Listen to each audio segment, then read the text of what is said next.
Yo, Beth, that shit crazy.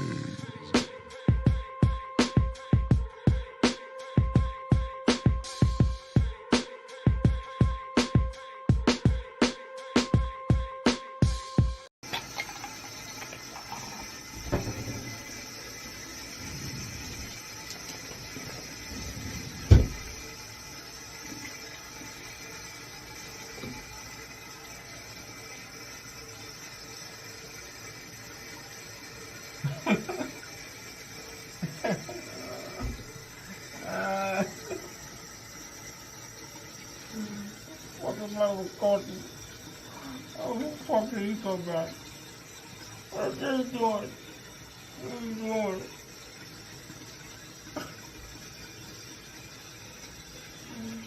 Alright. Fucking Jerry Jones.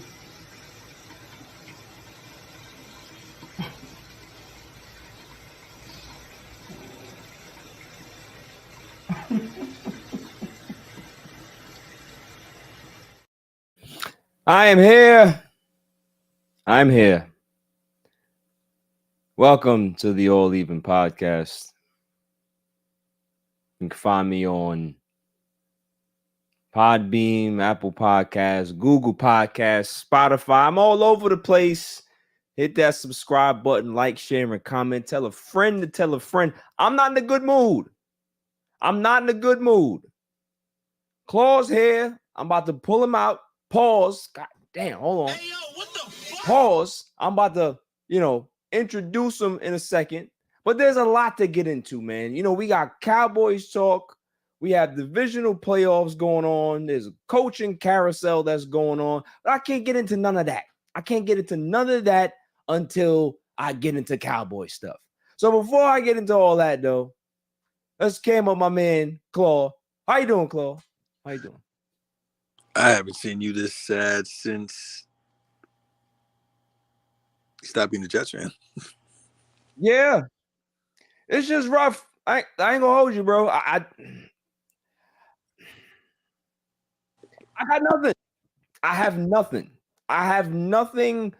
I sat, we was here last week. And shouts to Six. He was on the couch, and Six sat right there and laughed in my face and said, yo, y'all Cowboy fans are too cocky. Y'all might end up getting railroaded. Treat you like a baby and do cocky.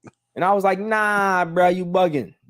There's no way Green Bay's going to come into Dallas and do nothing. They're going to get their doors blown off of them. We're going to wash them. Third quarter is going to be light. And that's it. And that what happened? 48-32. It's the worst loss in Cowboys playoff history. And the thing is with me is that I had nobody's upset about it, right? Like when I was watching the game, the players, they didn't look super upset. They didn't.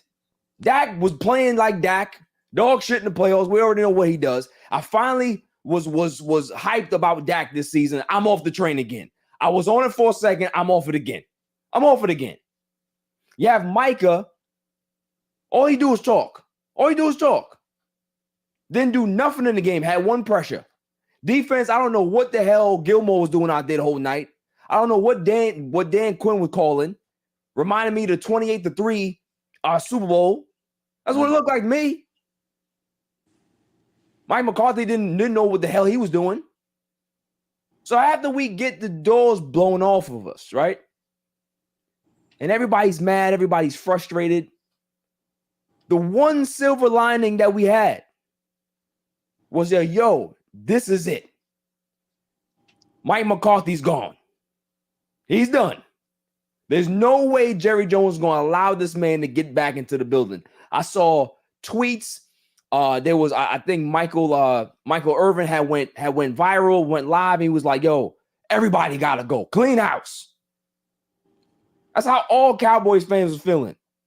Cowboys fans were jumping in the streets because they knew at least there was going to be blood, right? There's going to be blood.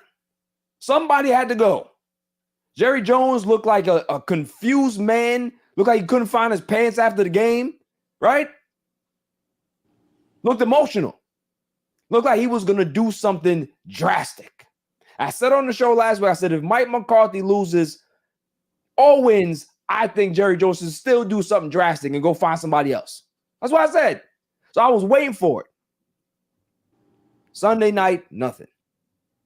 Monday, nothing. Tuesday, nothing. Wednesday, we hear that Mike McCarthy is coming back. And at this point, I'm like, how? How can you have this man back after what just happened? After the last 4 years. You gotta remember, the first year didn't make playoffs. 3 years after that, 12-5, 12-5, 12-5. Got bounced in the wild card round, bounced in the divisional round last year, and then bounced in the wild card round again. This is a man that's overachieved his entire career. Man got one Super Bowl. And the one Super Bowl that he got was off the back of Aaron Rodgers. And mind you, they were on the road that year. So they weren't even the favorites to win. So it was one of those years where nobody was even thinking about the Packers winning. And they end up getting to the Super Bowl and beating the Bears, right? Or who they play? Wasn't it? It was They beat. Did they beat the Giants? No, it wasn't the Giants, bro. I'm talking about Super Bowl. It was Super Bowl bugging. They beat the Steelers. Steelers, thank you. Right? So it's like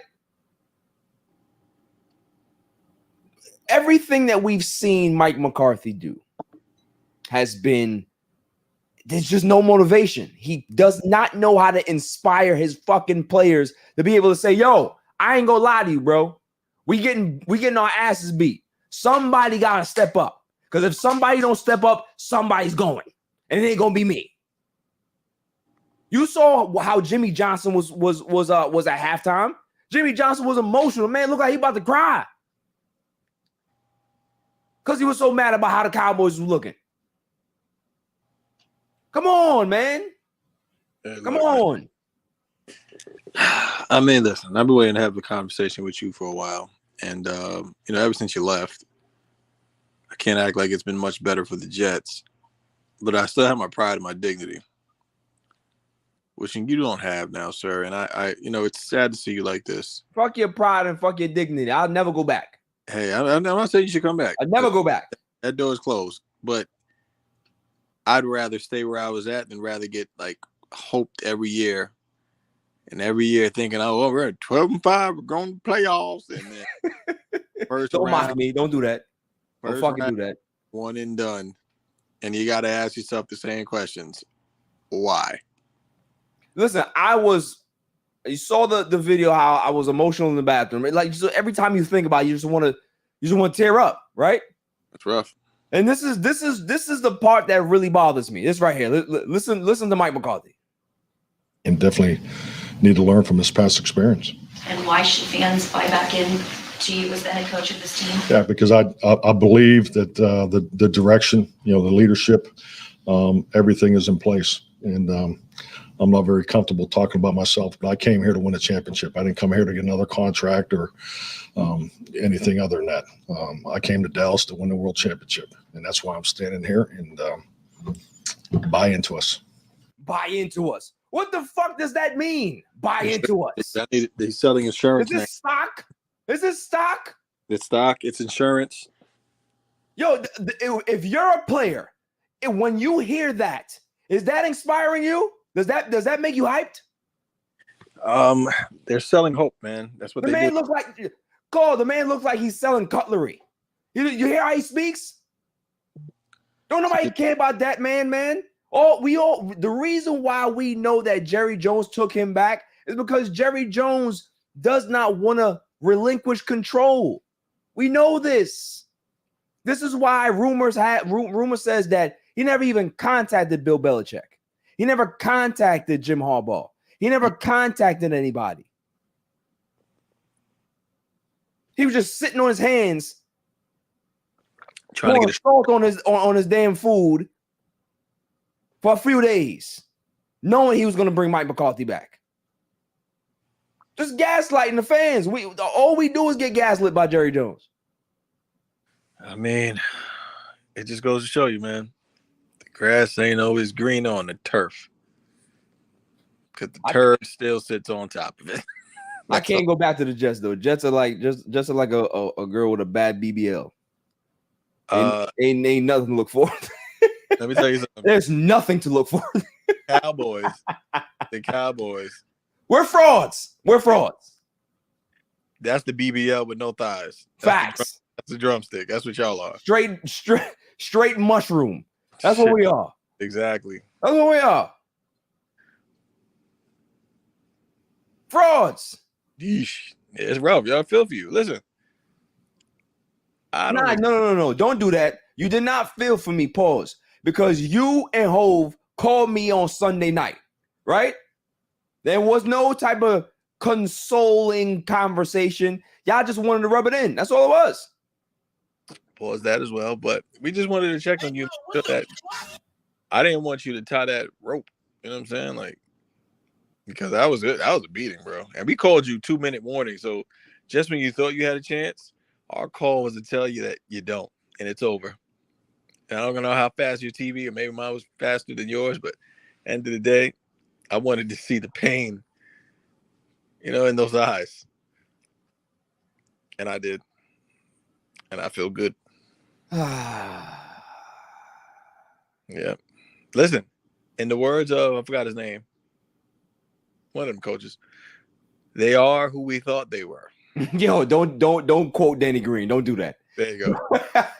Don't quote Danny Green. Don't do that. Don't do that. Y'all appreciate that. That's who we thought they were. Cow bums. Even you were shocked at the score. Admit it. Listen, Matt LaFleur is the coach, right? Yes. He came to ask one question. What do you love? What do you love? And love. Just let it rain on y'all. Yo. Dude, the man threw 20 passes, Claw. He went 16 for 20 and had like 9 touchdowns. Bro. Dog. I don't want to listen. I don't want to hear about Micah. I don't want to hear about this. I don't want to hear nothing. I don't want to hear about no CeeDee Lamb. I don't want to hear about no Tony Pollard. I damn sure don't want to hear about no damn Dak. Because every time you want to rely on this dude, he's not there.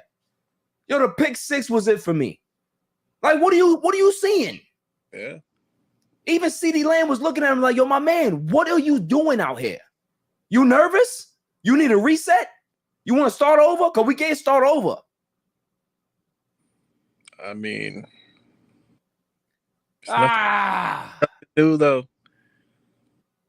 It's this. I call this year the year of exposures. A lot of people got exposed. Who else? Eagles got exposed. Yo, they were froze from the beginning, though. You know that. But the Jets, once they took that first loss to the Jets, it was just downhill from there. The Jets got exposed. Yes, they did. What's the name got exposed? In my opinion, Kansas City got exposed. Browns got exposed. Browns got exposed, but what's the name got hurt? Watson got hurt, and they did. Watson was rubbish. Granted, he was rubbish. They had a little spark when they started, and now he's just got. A few other teams got exposed, bro. There's a lot of exposure out there. I'm like, nah, nobody. These teams ain't the real deal. They look good, but that ain't it. Yeah, just. At the top of that list, man, it's the motherfucking Cowboys. Look at this man's face. How can you be motivated by anybody that looks like this? Yeah. No, seriously. Is that a onesie or like it's a t-shirt under? That definitely does look like a fucking onesie. Looks like a one piece. It does. You know how you have those tuxedo t-shirts? Yeah. Yeah, that's what it looks like. Like it's built in. Looks like a gym teacher. That's what Guido's gonna look like in like 10 years. Facts. Shouts to Matt Guido. Definitely gonna, you have some Mike McCarthy in your future. But come on, man. Like, there's no hope. There's no hope. Knowing that he's coming back, Claw, there's no hope for next season. I don't even care. I don't even care. I don't care who they get in the offseason. I'm hearing that Derrick Henry might be available. He wants a Super Bowl chance or whatever it is. I don't even care. It doesn't matter. Yeah, I wouldn't recommend it. It don't matter. It don't matter who we get. Because if Dak Prescott is still the quarterback, we ain't going nowhere. Bro, here's the shit, though. And this is like, this is not hate. This is really a fact. You guys are in a shit division, right? Right. And it's very easy to be 12-5 in that division. Yeah, you just beat up on the Giants and the Commanders. Yeah, 4 times. Yeah. Oh, and then the fraud-ass Eagles. So at the end of the day, it's not hard to, like, really be 12-5. So that is, like, it looks good, and maybe that's what keeps them around. But realistically, once you step out of that division, it gets real. It's like being, I'm a tough guy in suburbia. Yeah. Now you're a tough guy on your block, and then you go to somebody else's block who's legit, and they're not fully legit. It's just like, you know what I'm saying? Like semi-legit. Like, and still, you know what I'm saying? It's just a whole nother thing. So I don't know, dog. Listen, you set yourself up for failure being a fan of the Cowboys, and I just want you to know that. The 90s are over, bro. They're not coming back. If I was Mike McCarthy, my speech would go something like this. Why should I come back? Because I believe in this franchise. They believe in me. And it's about time that somebody be honest and candid about what's going on here. We suck. The defense sucks. Our players talk too much or they think too highly of themselves. It's time for us to eat a little humble pie and get back to what we need to do. Break it down, get back to the fucking basics, and realize that nobody's going to roll over for the fucking Dallas Cowboys. We need to start punching people in the face. Every time we get punched in the face, we just crawl down. We just crawl up in a ball. We're the bullies on the block. If we get punched, we don't fight back. We need to start punching people first and start standing up. Start getting into fights. Where's the toughness on this team? I got to find me some dogs. I got to find me some guys that want to fight and that want to battle in the trenches. What we have right now, we ain't got it, but I'm going to find it. Damn sure I'm going to find it. Whoever's there, whoever wants to talk about this, who got podcasts and this, it's about time we start playing. And I'm not going to rest until we get a damn Super Bowl and get it here in Dallas and walk the fuck out. That's what I would do. That's inspiring. Now what the hell I just heard from fucking Mike McCarthy? Boring ass coach. Listen, that was a good take. I think if you do it over and make it more believable, then you guys have a shot because even still, it's not happening, bro. He don't got it. He ain't it. I know he ain't it. I understand that. I want somebody else. He's yours. I want somebody else. He's yours again. Gotta love it. Moving on.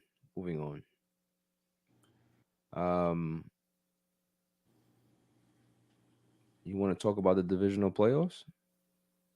I mean, I don't see why not. I mean, listen, there's a lot of surprises last week. Actually, I don't want to talk about the divisional playoffs yet. Okay. This is the topic that I'd like to discuss real quick. Did you hear about RG3 and Jay Gruden? I have not, actually.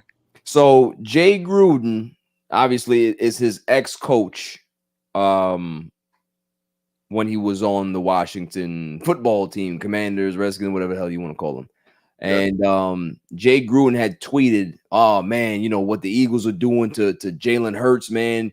You know, if I was a coach that had a guy like that, man, like, you know, I would try to figure it out and see how it is. And if I ever had a player like that I mishandled, you know, I apologize," or some shit like that, right? I'm paraphrasing. RG3, when they didn't have a really good relationship, he was like, "Wasn't you the one that told me that you don't know how to deal with quarterbacks that run and throw? Oh. So you really had no fucking idea how to use me when I was in Washington?" hence why I got hurt. Oof. So they've been going back and forth. This has been going on for years. We talking about bad blood from day one. And it's like, what is your opinion on that? Because I'll say mine, and then I'd love to hear from you. Is that RG3, I remember when he got drafted, everybody was talking about luck, but everybody was like, yo, that RG3 kid out of Baylor, he was it, right? And if you compare his rookie season to Andrew Luck's season, RG3 was way better his rookie season. He was on his way to be that guy. Was that 06 or 10? I can't even remember. It's been a while though. It's been a while. But you got Jay Gruden, and it's so crazy that if you get the wrong coach early on in your career, that shit can make or break you, bro. Like, look at fucking Mark Sanchez, right? Look what happened to him with the Jets. If he would have probably went somewhere that could have been able to develop him, who knows what type of career Mark Sanchez would have had. I'm not saying that he would have been Tom Brady, but the guy wasn't a terrible quarterback. He ended up being bad because there was no development in New York. 100%. As all the quarterbacks here. Yeah, same thing happened to RG3 in Washington. He was good, but there was nobody to truly develop his skills. 100%. They wanted him to be something different. Oh, now you got to be a pocket guy. He's not a fucking pocket passer. Never was. So instead of you trying to bog him down into the system that you create, how about you make a system for your quarterback? Because, man, if you go ahead and lean into his skills, not only is he going to make some money, but you're going to have success on the other side as well. And Jay Gruden just was too stubborn, or maybe he was just too young to figure it out and not really realize the impact of what he was doing at the time. But RG3 has never forgotten it. He kept receipts. You know what I'm saying? And it's like, I can't really fault the man because he could probably still be playing football at this point. Yeah, it was 2012. I looked at it. Bro, that's 12 years ago. Yeah, and the crazy part is, it's wild. It's like having a coach that's not, I guess, innovative or not using his players' best skill set. You know what I'm saying? To the best of their ability and making that part of the playbook and the game plan. Right. Is actually terrible because of the fact that, at that time, the only innovative play really was like the Wildcat in Miami. It wasn't much run like outside of the Michael Vick era, and you know what I mean, like anything like that. Like no one was moving like that the way Lamar does, etc. So the fact that you didn't pick up on that and didn't play to your players or your star players, I guess, like benefits, that just says a lot. And no one's gonna admit that, of course. You know what I mean? Nobody wants to make it seem like I ruined this kid's career. You know what I'm saying? This kid that could have been, like you said, still going, like still, if not a dominant force, had a good solid 6 years or 7 years competing. You know what I mean? Like it could have been. Do you think that it was a lot deeper than that? I think it was a lot deeper than that for sure. I think I don't know what the franchise was at the time, realistically, to see what they were trying to push. But I mean, when you look at the franchises now and all this stuff that was going on, I can imagine, bro. That franchise was upside down under Snyder. Yeah, I wonder if it was just like, something else. You know what I mean? He looking at him like, you're not my type of quarterback, if you know what I mean. Probably not my guy, or you were just we took you, we didn't utilize you. I mean, it's a lot. Because he did like Kirk Cousins more than he liked RG3. Could have been that. It's a lot, you know what I'm saying? It goes to show you, like, the belief in him and what could have been is always going to be out there, but what happened is going to be out there as well. Yeah, that shit was foul. I mean, I wasn't the biggest RG3 fan, but I just think he was poorly utilized in Washington, man. And also too, I think a lot of his downfall was his doing as well, right? Like I think he was really, really feeling himself. Thought he was the guy. He was the man. You remember when he had that fucking that commercial, or that there was some training thing where he was coming back and all that, bro. Like, what are you doing, son? Right. What are you doing? You know what I mean? Sit your ass down. Facts. And then he was gallivanting around town with his white woman. Relax. gallivanting around town, made people upset when they saw his white women. They were mad. They were mad. A lot of people were mad at him. Jay Gruden, everybody mad. Wasn't playing by the rules, bro. You know what I mean? So, Moving on. I want to save the divisional stuff for the, before we start going into something else. Bill Belichick to the Falcons heating up. Okay. I'm so fucking jealous, yo. Not gonna lie to you, dude. Like, I'm big mad. Yo, so they gonna fuck around and get Bill Belichick. They have a young team. They got talent over there. All they need is a quarterback, bro. They got Kyle Pitts. They got Bijan Robinson, Drake London. They got some decent pieces on defense. Algier is the backup running back. Yo, they got pieces over there, bro. No, hold on. Here's the striker right here, though. Give me 1 second.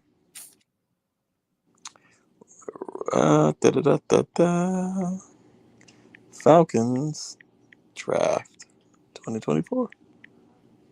Let's see. Yeah, what pick do they have? They got that number 8. Oh, see, Bill Belichick know what he's doing, bro. You know what he's doing. Yeah, so I listen. I can see them going for a quarterback. At this point, they may have to, but there is some rumor out there, and I want to put a name out there that I possibly think could be on the move to join Bill Belichick if he decides to sign with the Falcons. Who's that? Kirk Cousins. Yeah, not mad at it. I think Kirk Cousins in Atlanta, and I'm hearing Josh McDaniels is going to tuck tail and follow his daddy to Atlanta, right, to be the OC. But Kirk Cousins in Atlanta can work. I think for Minnesota, I think it's time for them to move on and go get a young quarterback, right? Like just kind of start fresh and just build that thing back up. But Kirk Cousins in Atlanta makes sense. It does. I can see it. Listen, I feel like with all the quarterbacks the ones that are available, the name to hear next year is Kirk Cousins. Right. And the fact that it's because I feel he's one of the most efficient ones. He can stand on his own. And he's a no-frills guy. You know what I mean? There's, Trader Joe's makes Frosted Flakes, but they don't have Tony the Tiger on them. And I don't even know what the fuck that means, but that shit was funny as hell. It's still the same shit. So at the end of the day, he's like, I think he can do it. Oh man! All the quarterbacks that are available, I think he does have a shot. I mean, the other name is Russell Wilson, but we don't know. That's a risk. You know what I'm saying? That's something that kind of happened already. Yeah. I mean, I see that working over in Steelers, like we said, like last week. But yeah, I don't know. I think Kirk can get it done. Although he did have Dalvin Cook for a while, and he also had Jefferson. So who knows? You know what I'm saying? We gotta see what that looks like. I mean, listen, Kirk is a good quarterback, right? He's not great. He's not a super elite guy. You know what I'm saying? But he can do the job. Like when you're talking about a young team and a veteran quarterback can be able to bring that talent together. You understand what I'm saying? Rather than going with a young guy and then trying to figure it out together. But maybe that's what Bill may want too. You know what I'm saying? Maybe he wants to be the guy to find the next Brady or find the next whoever. You know what I'm saying? Right. So that's not, I think both options are fine. But if I'm the Falcons management, I would definitely be, locking in on Kirk Cousins, see if I can get him. Nah, that makes sense. What about Russell Wilson? You think Russell Wilson and Bill will get along? I don't know. I don't think so. I think with Russ, bro, like I said, I like the whole Steelers thing. That would happen. You know what I mean? Like there's assets over there, there's pieces, there's a defense that's somewhat decent. Like they got receivers. You know what I mean? Like, but then they're gonna need a leader, and is Russ a leader? You know what I'm saying? I don't see him as a leader. Yeah. Like not a leader at all. Fucked up in Denver, bro. Like no one fucks up anything in Denver. Denver's like really a nice place. Like and you made that shit upside down, and they got rid of you, which is crazy. Bro, when you got nice people that look at you like, get the fuck out, get the hell out of here, get out. Why don't you just go? Like, right, just leave. Just make like a tree and leave. Start walking down the mountain. Because you can see the fraud through him, bro. You over here with his tight pants and his Ciara, bro, thumping a Bible, and you know what I'm saying. It's not. Then you got Ciara behind him. Like it just looked bad. It looked bad, son. Tagging along Future, son. You know what I'm saying? Look bad, son. Just come on, son. Look bad. Walking around with Future, crazy. You know, I want to see what's going on with Bill Belichick, man. Carving it up, Bryson says we better not sign Russ. We need a franchise guy in Pittsburgh. Draft Michael Penix Jr. Phoenix. Yeah, I like that, but you're getting Russ. You're getting Russ. Okay, that's what's gonna happen. You better hope for Penix. Penix. Pause. You know what I mean? Like bro. It's gonna be one of those things, man. Where Russ is gonna have his pick of the litter, and everybody's gonna look at his numbers. Well, this 2023 numbers look great. You know, he didn't have double-digit interceptions. You look good and blah blah. Yeah, okay. Until you see him in your building and he does some weird shit to piss you off, and then you like, I want no parts of this motherfucker. That's what it is. Like he just wears people out with his bullshit. Kind of like Tebow when Tebow's around. That shit used to piss people off, man. Like, bro, you ain't just... Tebow was like, hey, we're all gonna pray. Let's get down one knee, pray. Right, and he was over here banging some chicks in the broom closet. That's what he was doing. I know Tebow. Prayer can only get you but so far. Right. He been doing that shit since college though, so it's different. Yeah. Russ was, you know what I'm saying? But that might have been his end for the girls though too. Tebow's probably like, if you just believe in Jesus, and every time he would put his hand lower and lower and lower, and then his hand would be on the girl's butt, and it would be yes, amen. They didn't even realize what was going on until the geese happens. I'm gonna leave you there on that. On that one. I didn't say what happened. I'm just saying. I feel you. I'm just saying. I feel you. Listen, you see what happened with Mark Jackson. They blacklisted him because he was trying to preach the good word in the locker room. Game has changed, bro. Man hasn't had an NBA job since. It's crazy. It's a different narrative. I don't know, man. I don't get it. I don't understand. Moving on, though. Mike Tomlin back with the Steelers. I love it. Listen, I've been saying it for weeks, months, that people need to start putting respect on fucking Tomlin's name. Like for people to be like, hey, he needs to be fired. And, they were 0-5 in the last 5 years in the playoffs. So what? So what? Man got you 2 Super Bowl rings.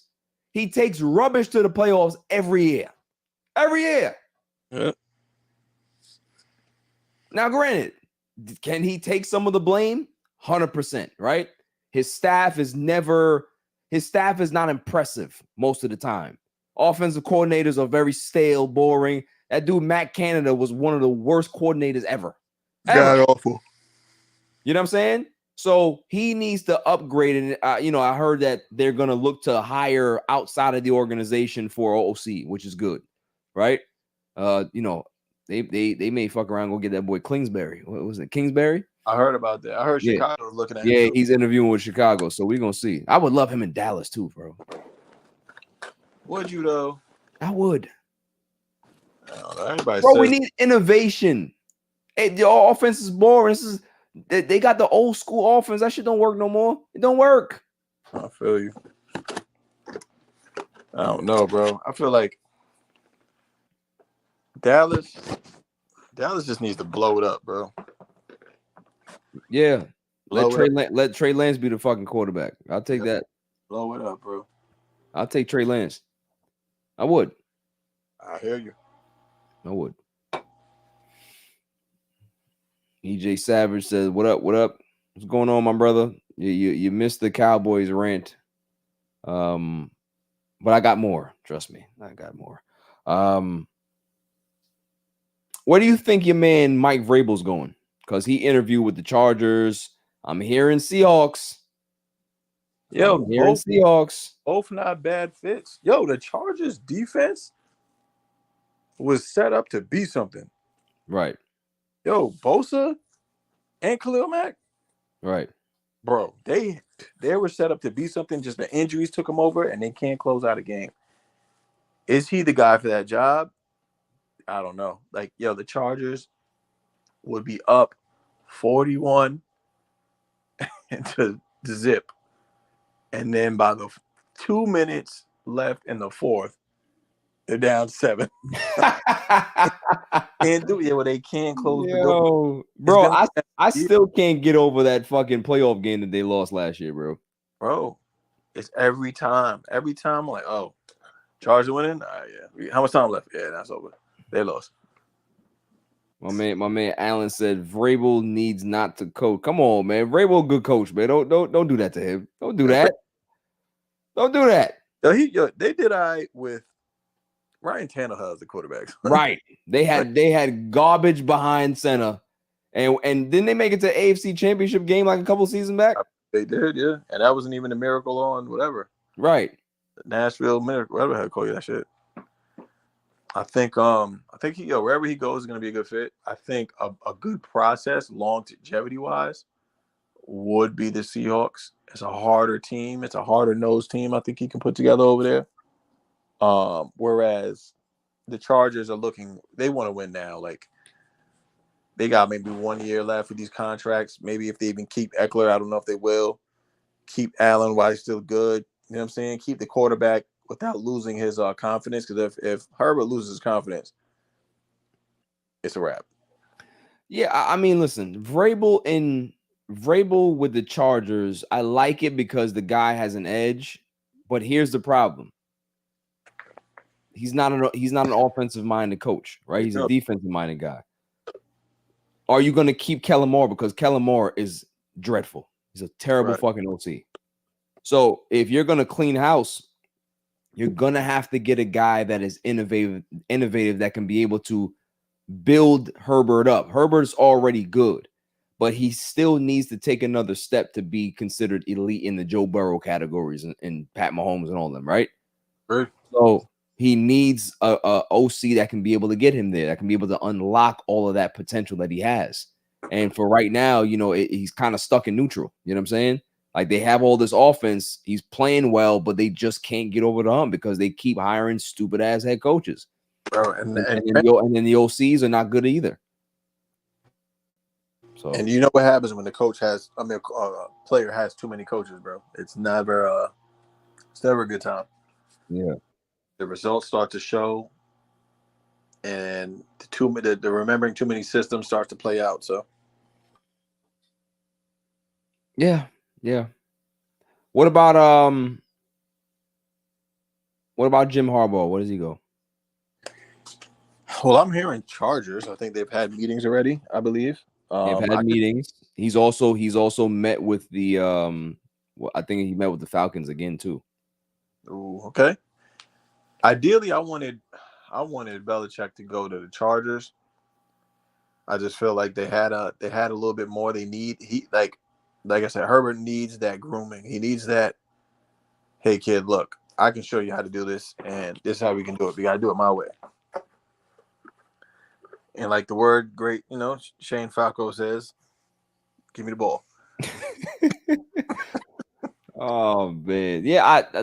I think Jim Harbaugh, the choice is his. Like, wherever he wants to go. I mean, Michigan got a nice deal for him to go back there. He getting the bag if he go back to Michigan. He's getting a bag, but you got to make sense too. You don't just go back to the NFL just to go back. You know what I'm saying? Like, the LA deal is the deal because of the fact that it's a big ass market. They're trying to build up the the allure of the Chargers games. They got their own stadium now, right?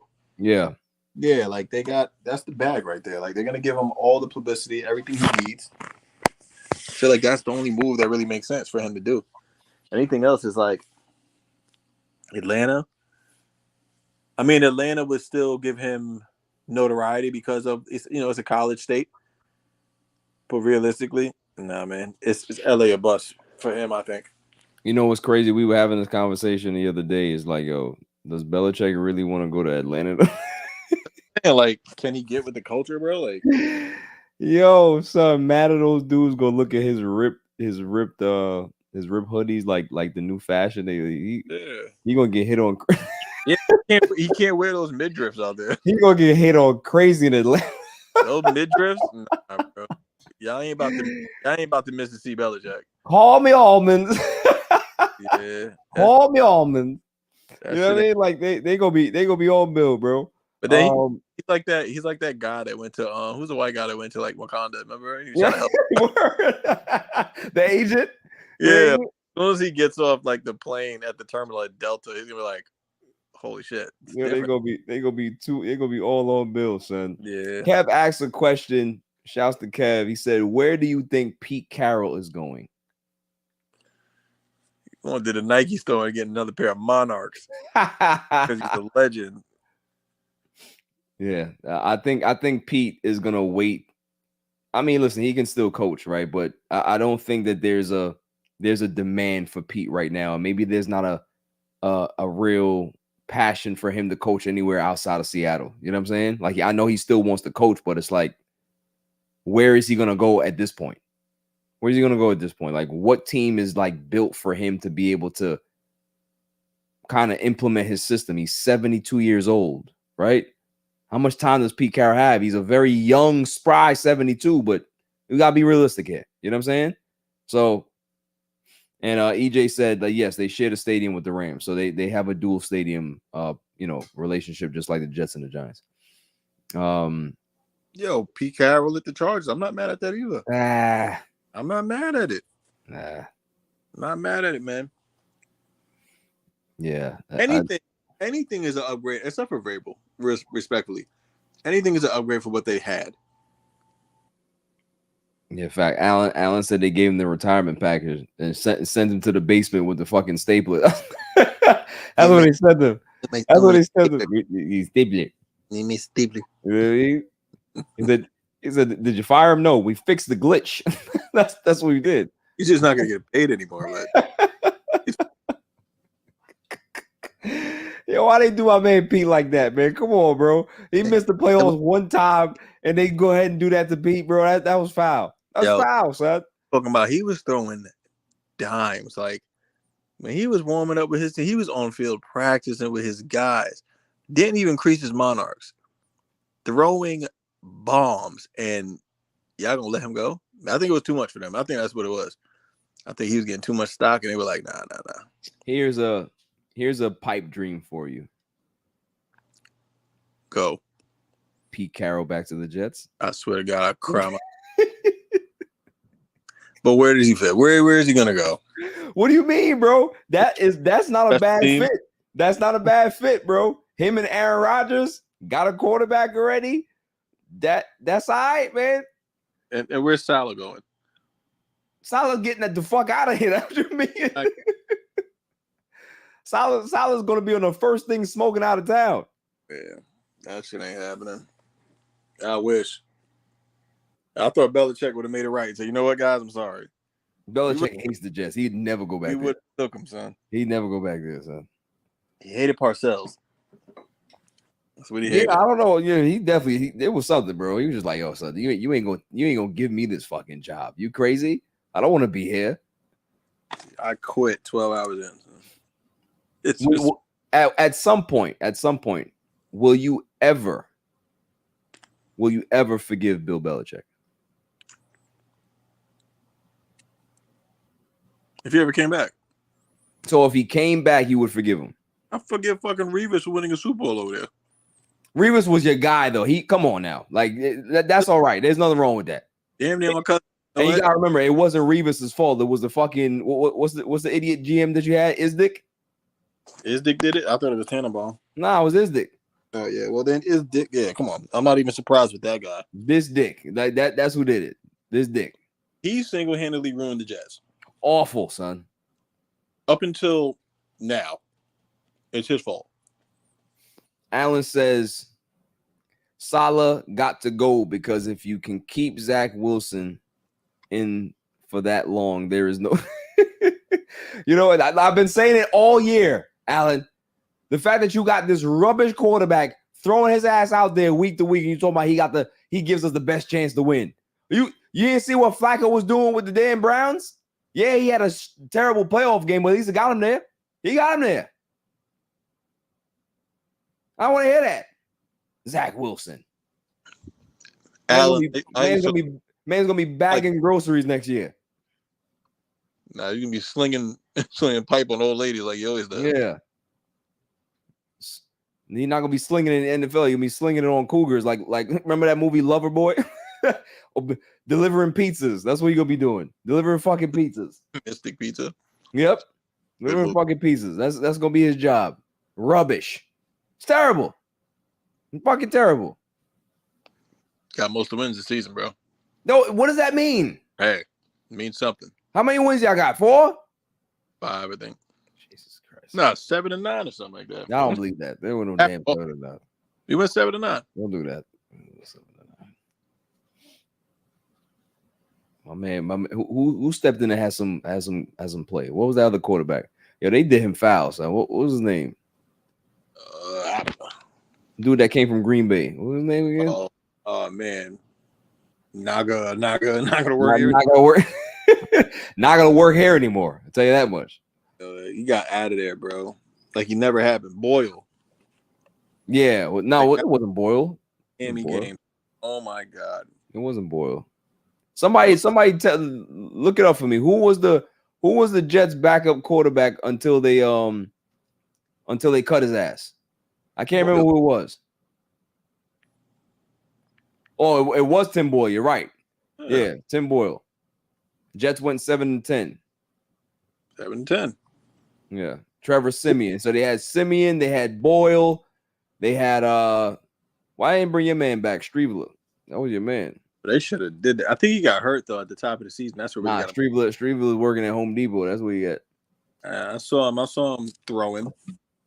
Streveler is garbage. It was not garbage. You know who's garbage? What? Dak. Yes, that we're not disputing that. You're trying to dispute what I'm saying. I'm not. I'm in agreement with you, bro. I'm just letting you know that you got to go back in that freezer where you just were at and cool yourself off. Listen, I want a new quarterback. That's what I want, but I know I'm not going to get it. So, misery loves company. Hey, whatever. You know what I'm saying? Let's go ahead and look at these divisional playoffs, though.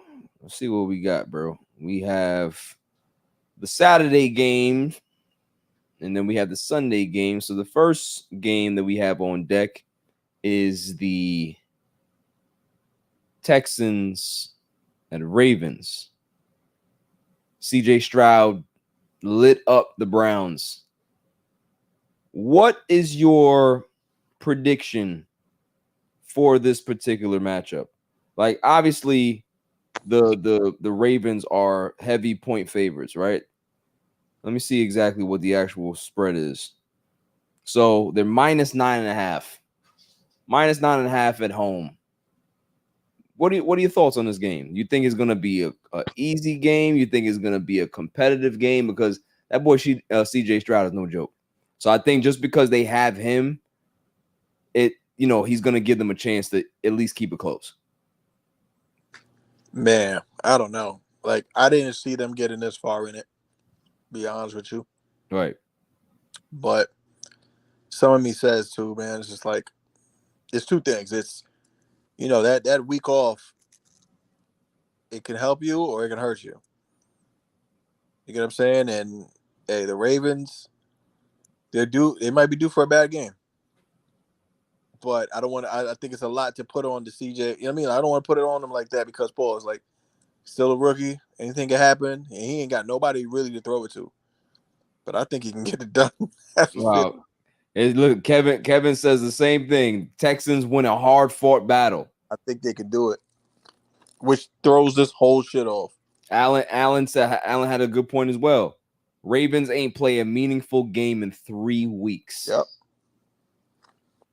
Also, too, people have to remember this. Lamar Jackson hasn't looked too good in the playoffs, bro. You know what I'm saying? Like, he's had some good teams. He, granted, he's been banged up in a few of them, but he ain't been sharp. So not playing a meaningful game in 3 weeks and now playing this Texans game, this is like Rocky, right? I remember that scene with Apollo Creed and his trainer, and the trainer was like, "This is all wrong for us, baby. It's all wrong for us, baby. You kept hitting the man, and the man kept coming at you. We don't need this. We don't need this in our life, baby. Let's walk away." Like, this is not one of the matchups that the Ravens wanted. You know what I'm saying? That this is tough. This is a tough matchup, man, because you don't know what to expect out of this Houston team. It's kind of like the Packers, right? They're a young team. They're just playing with house money at this point. They're playing with house money. So it's like, we don't give a fuck, man. We got a rookie quarterback, man. He's been balling all year. Like, we can be able to probably catch lightning in a bottle and see what happens. But the fact that the pressure is all on the Ravens, Lamar Jackson has to deliver because he has not delivered in the playoffs. He looked very, very pedestrian in the playoffs in his career. I mean, bro, this is one of those years that if you're the favorite, it does not hold weight like it used to anymore. They taking spots. You know what I'm saying? And I don't know. I feel Shouts to my man Adam Bessie from the Cowboys Can fan. He said Lamar needed to keep busy. CJ Stroud's gonna cook. Man, I think he definitely gonna cook. And granted, like I said, he don't have no names to throw it to. He's throwing it to anybody, so there's no real way to watch. Watch tape on these guys. Like, you get a speedy receiver that's going to get down there. That's it. He's going to find them. I think we're looking at a good one. Yeah, I think it's going to be a good game, man. Let's move on to the next game. We have the 49ers and the Packers. Packers are on the road against those Niners. What is the spread? I believe the spread is also 9.5. 49ers also haven't played a meaningful game in a while, right? So this one is a little wonky to me because you got two quarterbacks that young guys, right? Both in their first years, pretty much starting full time. There's a lot of expectation for those Niners. But those Packers, that defense is playing right at the right time. And we've seen that if you can be able to get to Brock Purdy and put pressure on him, he becomes a very, very average to a below average quarterback. We've seen him have some stinkers this year, right? Because the pressure was too much. Can the Packers be able to put that type of pressure on them and repeat that trend? It's very possible. It's very, very possible. The only problem is that Kyle Shanahan is the one calling the offensive plays, and they're not going against Mike McCarthy, right? Right. They're not going against Dan Quinn. So this is gonna be an interesting matchup. I think this is where the Packers' road ends. I think San Francisco wins easily. If you want to give me a score, if you want to hear my score, is probably 35-17. I don't know, bro. This was one of those ones. It's gonna go either way for me. Granted, like you said, like, Purdy, it's not vetted yet. This game yet. Anything he does can go either way. What I am gonna say though, I don't think that Green Bay has that much in the tank to really take these guys out. Like, I don't think it's there yet. And Right. if it is, it'll once again upside down the whole entire league, and we don't even know what we got on our hands right now. Because if they're doing this right now, that Green Bay team's only going to get better. Yeah. I mean, listen, yeah, it's one of those things where that's what Dallas should have did to them last week. Said, look, y'all a good team, young, you got a bright future ahead of you, but y'all got to fucking relax today. Not today. And I think the San Francisco 49ers are going to put them in their place and move on to the NFC Championship game. Agree. Yeah. Moving on, we have probably the most intriguing matchup for me. Lions at Bucks. You're talking about two cast-off quarterbacks with a chance to play in the NFC Championship game. Is this not redemption for both of these guys? No matter who the fuck wins, right? If Jared Goff gets the Detroit Lions to the NFC Championship game, do you understand how crazy that even sounds? And the Detroit Lions possibly can be in the NFC Championship game before the fucking Dallas Cowboys get there. And then Baker Mayfield, who has been, alienated in Cleveland, he's been bounced around. People will say that he's washed, he's done, and now he looks like he's found a home in Tampa. Because I'm sure that they're going to extend him in the offseason, right? Which they should, because he deserves it. But to have these two quarterbacks vying for an NFC Championship placement, it's fucking nuts. Jamie Lee Curtis and Baker Mayfield? That's what we're doing? Yeah, bro. I'm mad that they have to play each other right now. You wanted it to be a possible, NFC title game? Yeah, like that's a game that, man, that is going to be so good. Like, if they could have just mixed up the order and they didn't have to play each other and they could play the other two teams, like, cool. Because it's just, you hate to see one of them go. Right. It's so exciting to watch. Like, that's awesome. So, like, I don't know. But I just know that I like what the Rams are doing. So. The Lions. The Lions got it, bro. The energy is different out there. The run game is solid. Wide receivers are lighting it up. And that defense, something else. Yeah, Aiden Hutchinson, he's a problem, man. I like the Lions. I don't hate on the Lions. I think Dan Campbell is one of my favorite coaches in the league.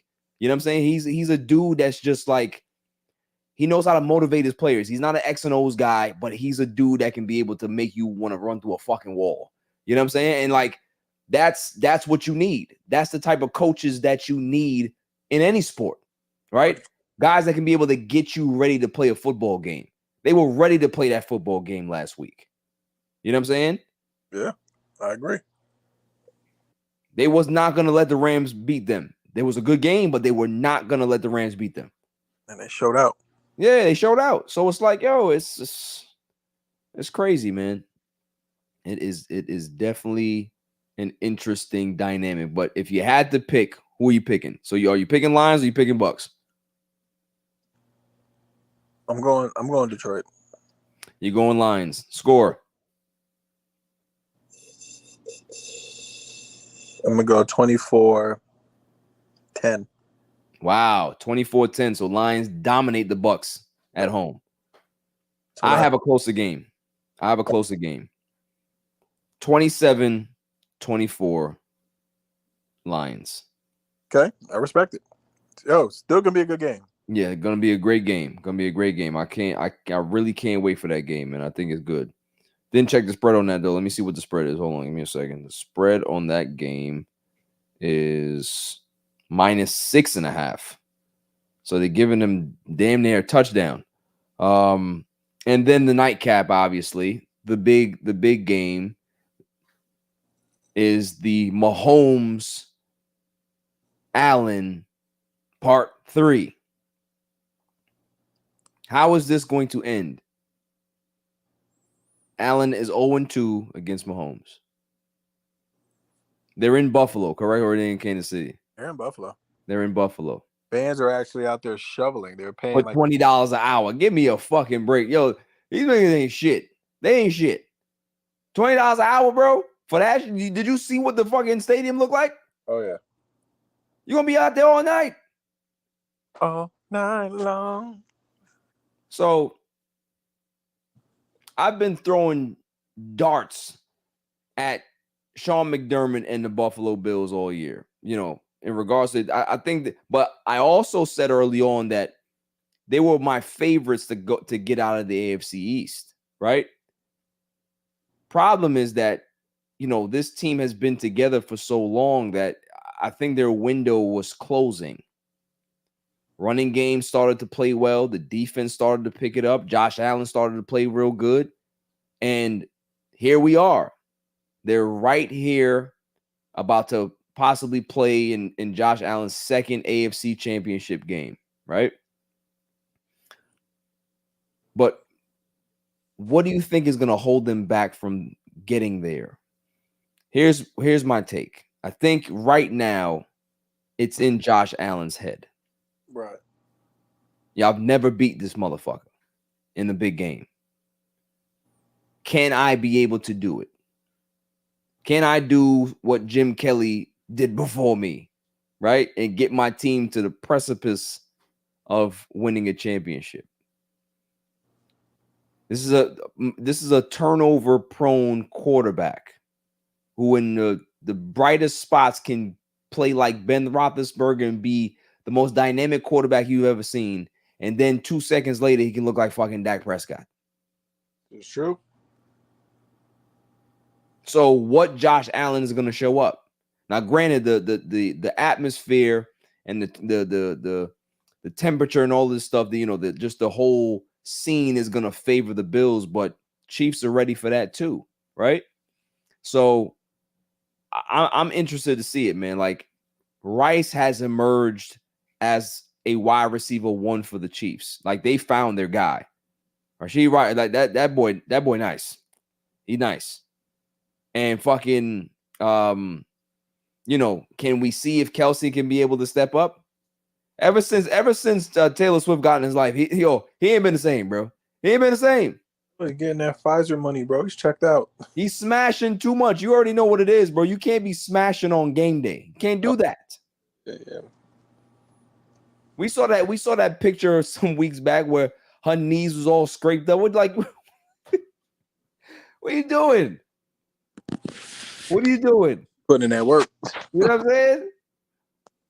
Man ain't worried about no football right now. He's contemplating retirement. Like, I'm trying to dig this out all day. I'll get back on football. I want to hang out with my brother. Right. You know what I'm saying? Like, yo, he ain't been the same. So if the old Kelsey don't come back, I ain't gonna lie, man. I think the Chiefs might be going home. There's just something that tells me that the Chiefs might be going home, bro. But then again, like, you can't bet against Mahomes, right? That's the fucked up part. Can't bet against Mahomes. It don't matter what he got out there, bro. He gonna find himself in the AFC Championship again. So, what's your thoughts on that? What do you take? I mean, listen.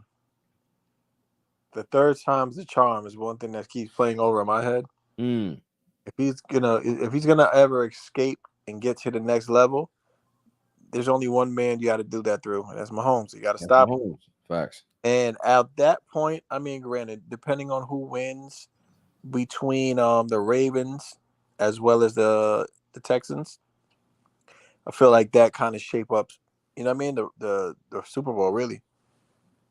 It's a path. It's a certain path that somebody can't make it in order for them to make it, basically.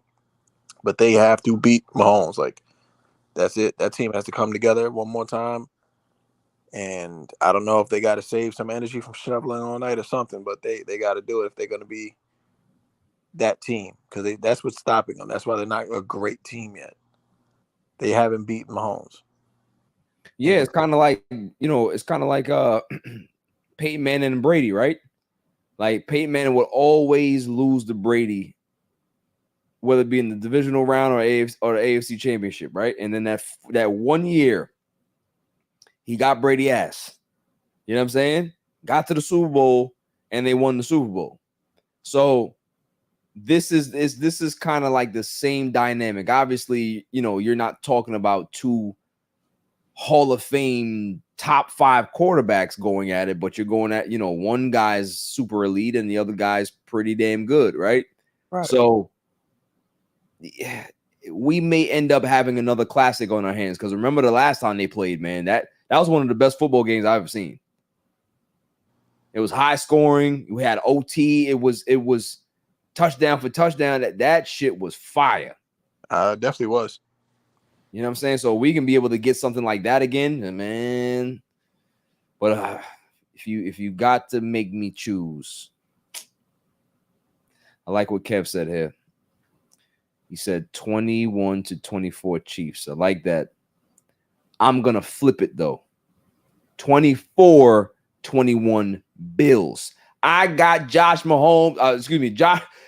Allen winning this game. They end up exercising the demons, get to the AFC Championship game. Because I just think for some reason, the Chiefs are going to have some big drops. I don't know when. Somebody's going to drop the ball, and it's not going to be good. It's been like that all season, bro. It's like wasn't like that last week. I feel you, and I feel you, but I don't feel like that lasts forever. You know what I'm saying? But if they get sent home, like I said, man, it's going to upside down the whole shit. Yeah, and I mean, listen, my favorites are still in, so you know, I'm still looking pretty for my Super Bowl pick. You got no favorites. Your Cowboys, that is. Man, shut up, relax. Kelsey has some big drops last week. Yeah, he's not the same guy, man. I think his best years are behind him. You know what I'm saying? Best years are behind him. Bold prediction: Kelsey makes game-winning drive. That's a good one. It's gonna fuck around and be like that slow motion shit. Remember the sitcoms back in the day where the guy would throw the ball, dun, dun, dun, dun, dun, dun, and the dude is running, and then he extends his hand. And he ends up hitting the fucking pylon or something, and the ball just continues to roll. And that's what it's gonna be. Real time. Yeah, that's funny. That's what's gonna happen. He's gonna be wide the fuck open, turns the wrong way, drops the ball, and the fucking Chiefs lose. Yeah, I'm not mad at it. That's good theatrics. Actually, I like it. Yeah, that was pretty good. It is. Yeah, I know. I know how to paint that picture. You know what I'm saying? I got you. Yeah. WBH Radio, he got Detroit winning the game. Yeah, listen, Detroit, I got nothing to say. I got nothing to say about Detroit. You know what I mean? I like the coach. I hope they pull it off. Yeah, I definitely agree. You know what I mean? What else we got on the docket? What else we have on the docket? Where are we in the show? Oh, we are at the midway point.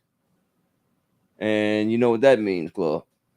Let's do it. You got to be kidding me. I mean, how do you watch that? I mean, yeah, they stink. Irrelevant news of the week. So every week, we always find some interesting stories.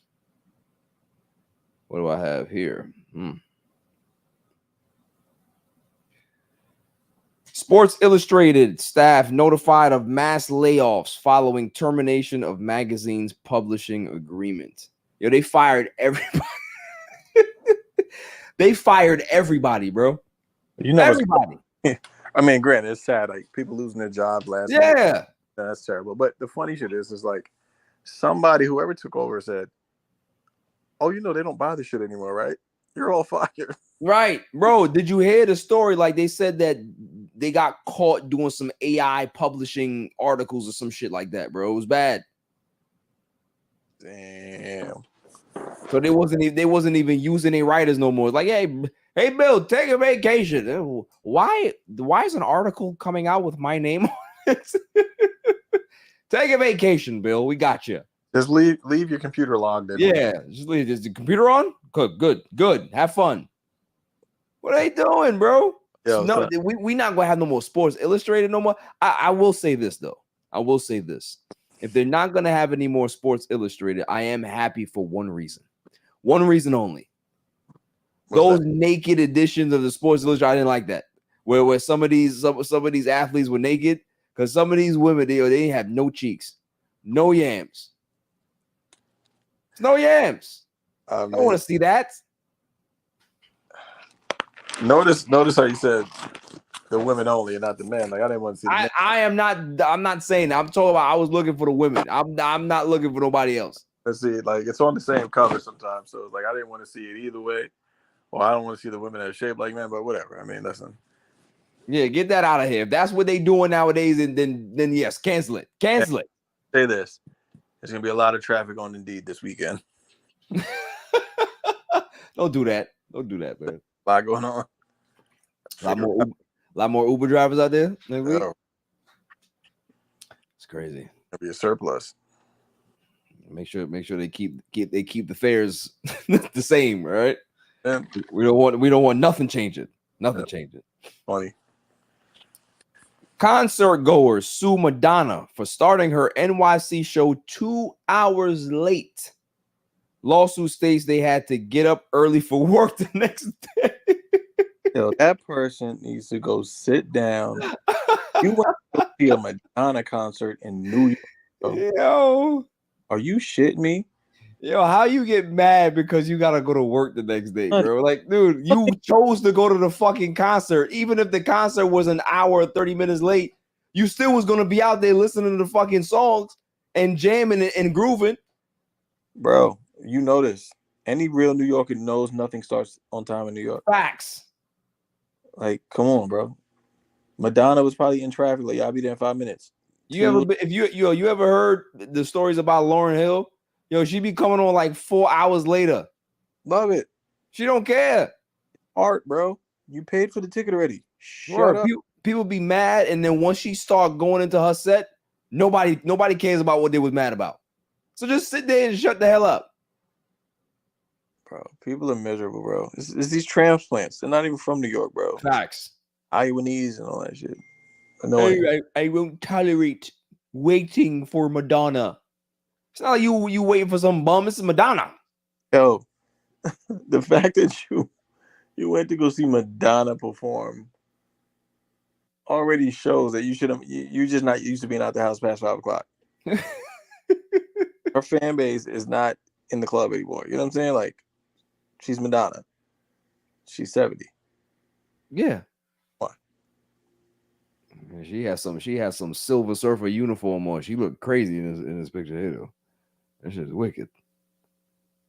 But yeah, I love Madonna. I couldn't do it though, bro. Who would you take down, Madonna or Dolly Parton?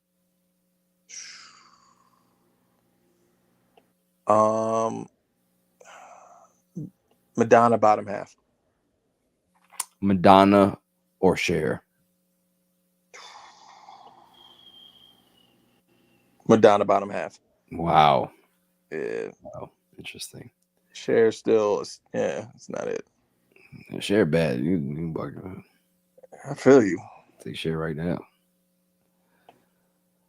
Grand jury. Listen to this one. Grand jury indicts Alec Baldwin on involuntary manslaughter charge for the 2021 fatal shooting of Halyna Hutchins. So he about to go down. Yeah, but like how long though? Really, I don't think they're gonna give him the full joint. I think he has to cop out to it for the negligence portion, unless they're pressing trial. So you don't think he's gonna get no jail time? I don't think he will. Like, I think he already did something where he's cooperating and he's just doing an apology to clean it up. But I don't think he's gonna do it. It's a sad story though, man. Like, nah, very sad. Now, granted, if he's being an asshole, like, oh, it's not a real gun. It's not even loaded. Right. Oh shit. That's crazy. First of all, why is your old ass playing with a gun anyway? I mean, I guess it rolls in the movie as part of the movie scene. So, you know what I'm saying? Maybe, those movie scenes are like, all right, hey, cool, just, shoot the gun at the camera. We need that shot. And next thing you know, bro, it's like that? Jeez, man. Like, didn't that happen to whatchamacallit? What's his name? Bruce Lee's son, Tommy Lee. Jason Lee or something. Jason Lee, whatever his name was. Yeah, right after that movie came out, right before that movie came out. Yep, same shit happened to him. Shit, crazy, bro. Didn't same thing happen to Bruce Lee too? Nah, I don't think so. There's some mystery behind his death. Some mystery behind a lot of them, bro. Somebody probably, what it is, we don't know the story. Maybe somebody washed Bruce Lee up. Somebody was wash him up, okay? And nobody wants to put it out there. Somebody probably washed him up. And they don't want to sully the legacy. I don't know. They already in that shit, bro. Did you hear about the TikTok man that was living in the storage unit? Hell no.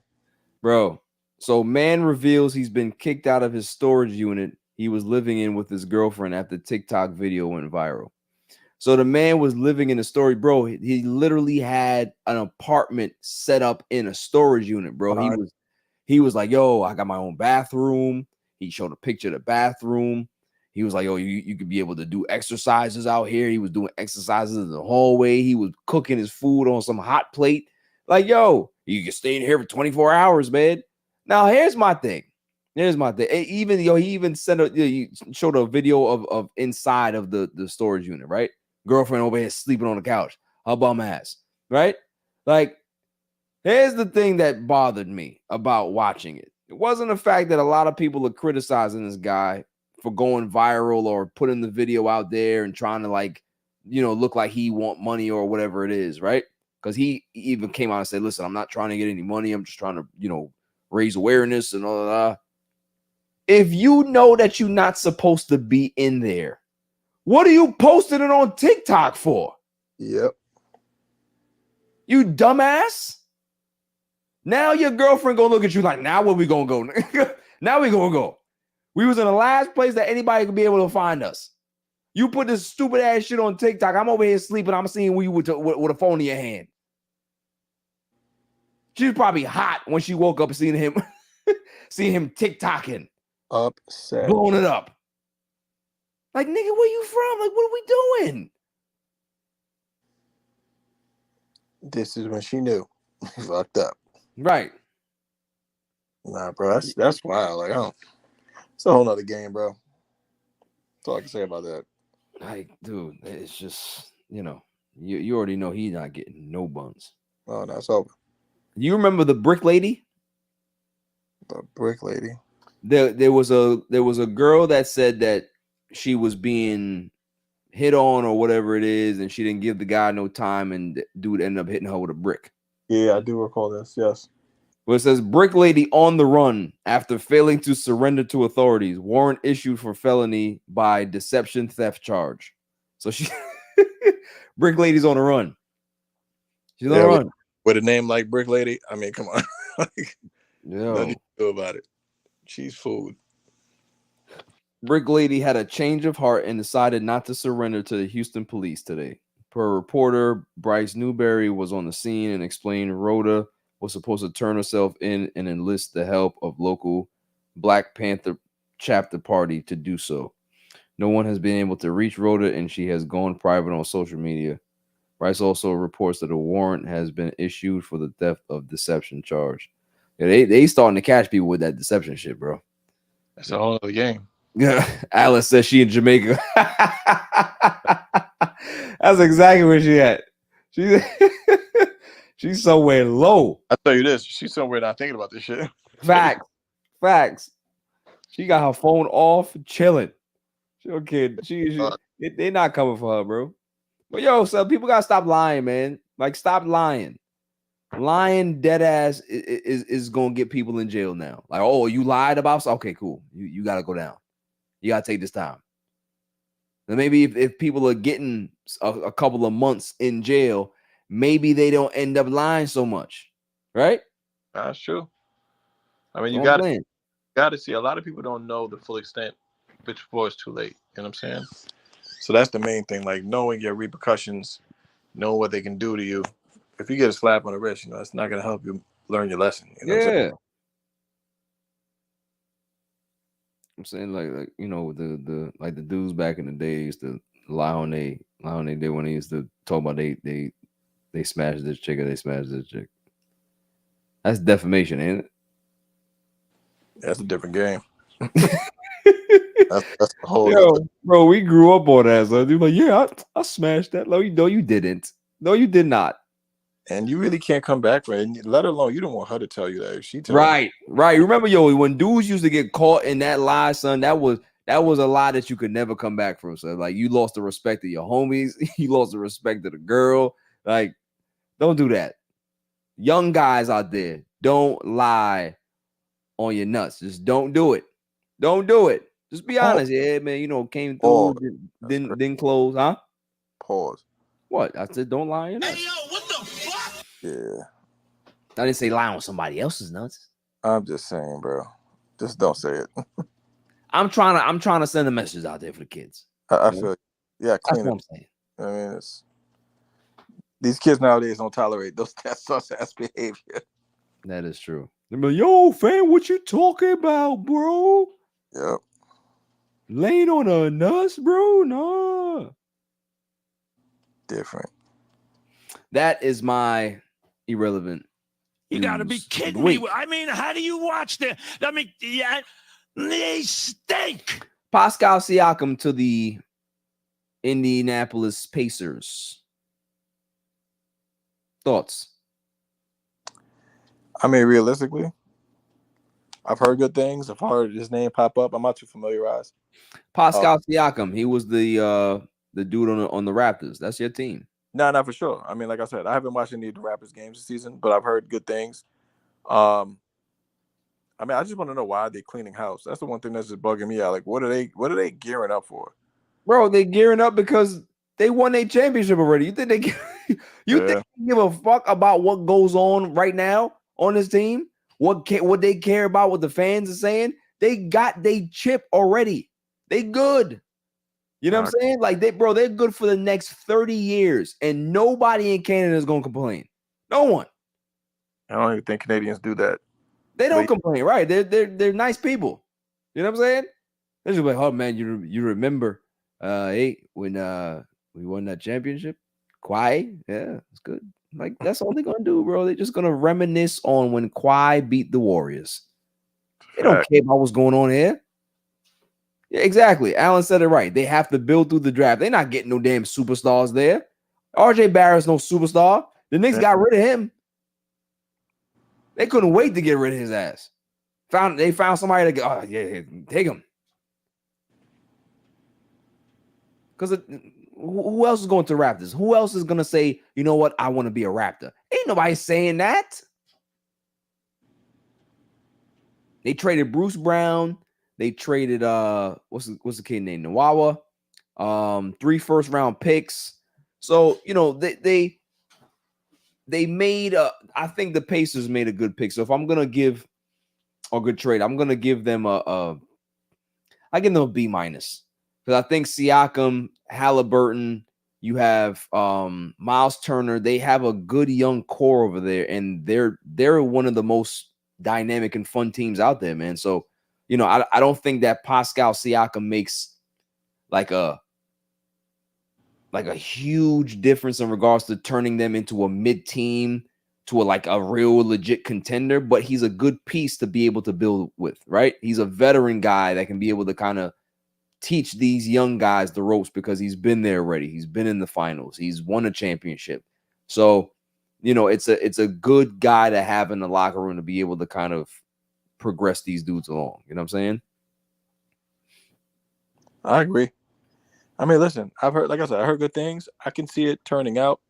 I like what you said, the Pacers, right? Yeah. I like what the Pacers are doing. They're rebuilding. Right. I feel like their path is a little harder coming out of the East, only because everybody has to get through the Bucks. But same time, I mean, listen, I love to see these teams make these moves now rather when it's too late and they try to make a push. Facts.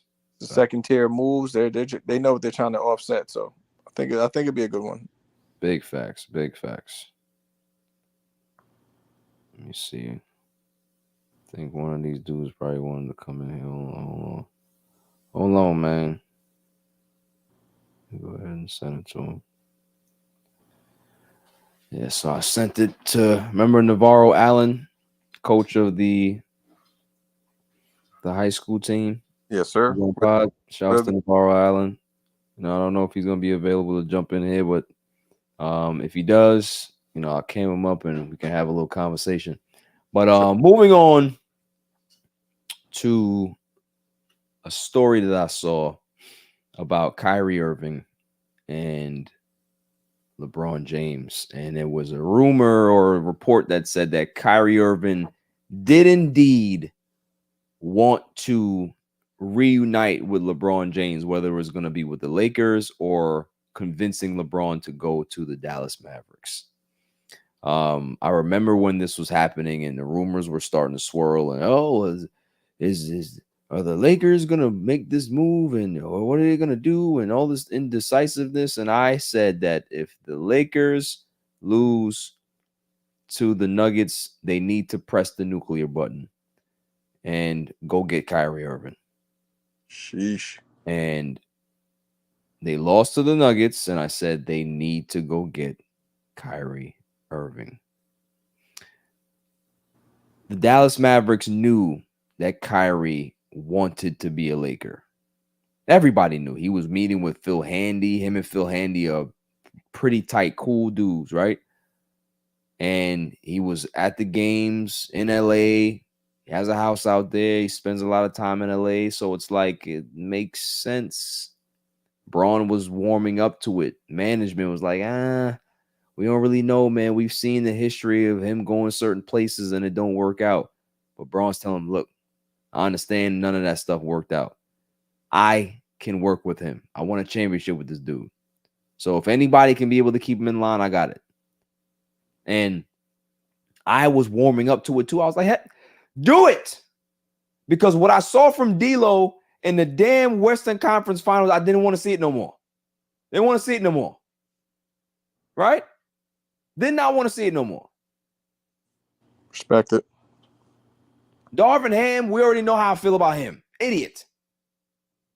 Shouldn't be coaching the team. Anthony Davis was hot and cold in that series.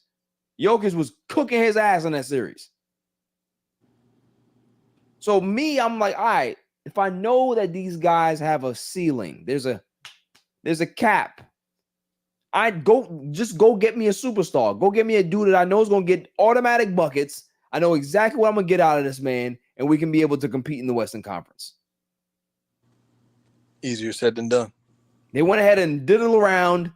They decided not to do it, and Dallas gave him the 3-year deal, the max, and the rest is history. But it's like, what could have been? What could have been? Kyrie on the Lakers, Braun, AD, Austin Reeves. It would have been great. Instead, we got fucking D'Lo and the dude from the Heat. He ain't play a game yet. Yo, that's shots. Rubbish. Shots. Man came here, took the bag. All of a sudden, yeah, my knee hurt.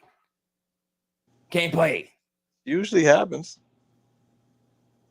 That happens to the Knicks. It don't happen to us. We need you to back off. Oh, man.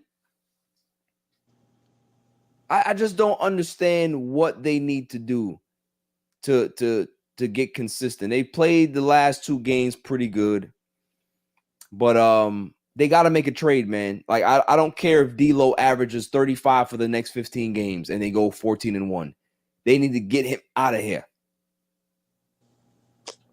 I mean, I agree. I can't even deny it, bro. Yeah, see? Allen said it too. I'm fighting Gabe Vincent on site if I see him. Yes. On site. Man is a crook like Ben. Man's a crook like Ben Simmons. Come on now. So Yeah, definitely got it. There's rumor out there that DeJounte Murray, he's the point guard, plays with Trae Young in Atlanta, is on the move. There's plenty of teams that want him. Milwaukee Bucks want him. Knicks want him. Lakers are in it. The Nets are in it. There's a lot of teams that are vying for this kid because he's a good defender, decent passer, has worked himself into being a average shooter. He's not a lights out guy, but he can score. Guy can be able to give you 17, 6 rebounds, 6 assists, 2 steals. He's that type of guy.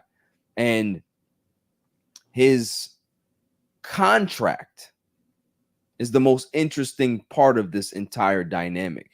I think he's making like $18.5 million right now, but his new extension kicks in after the season, and he's only going to be making like $27 million for the first year, and then it goes up a little bit for the next 4. So he has a team-friendly contract for the next 4.5 years. You got to get this guy because you can be able to put yourself in a good position. Not only is he a young point guard, but his contract is good. He's a good defender. You can be able to add to this team, and you can also build for the future post LeBron, right? They got to do this move. I don't care who they have to include. The package right now, I think the Lakers offered them D'Lo, Hood Schifino, 3 first-round picks, or it's 2 first-round picks and a second or something like that. So, they said that the talks have stalled right now, and they're going to probably reconvene at the deadline. But they got to make this move, man. They have got to make this move. This is not a team that can stay pat to what they at. Like, the guys are just not – they're not matching their potential. They're not meeting the expectations of what their contracts are. D'Lo got a 1+1. So you already know that he got to get the fuck out of there, right? Because we all know that he's not picking up that option. So they have to find ways to be able to get from under that contract, get somebody who can be able to be a primary ball handler and make something happen.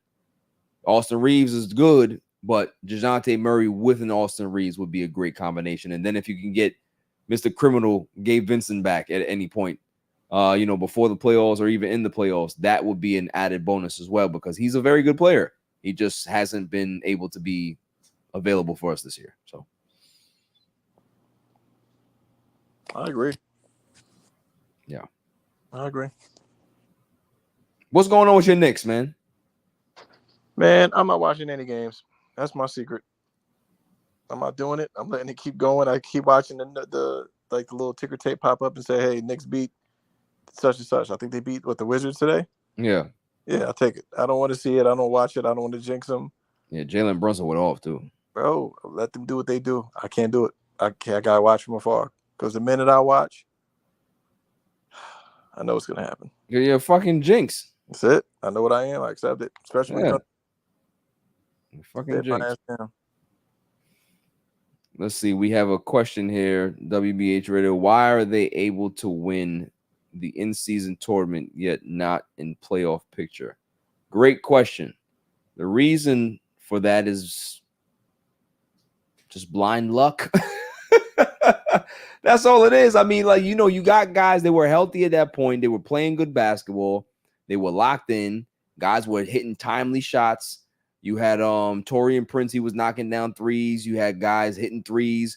But now they have not been hitting their threes consistently. Over that stretch that they went 5-11 or some shit like that, they just weren't making any shots. And then Darvin Ham is over here racking his brain like an idiot looking at an SAT test, right? He didn't know what the hell was going on in regards to what lineups to choose. Then he went back to the original lineup to start the season. Like, bro, what is wrong with you? Just stick with that lineup. It's your starting lineup. Why is Austin Reeves on the bench? It should be Reeves, Braun, D'Lo, Vando, and AD. Or if you don't want to put D'Lo in there, Reeves, Braun, Hachimura, AD, Vando. Give me that. Give me that.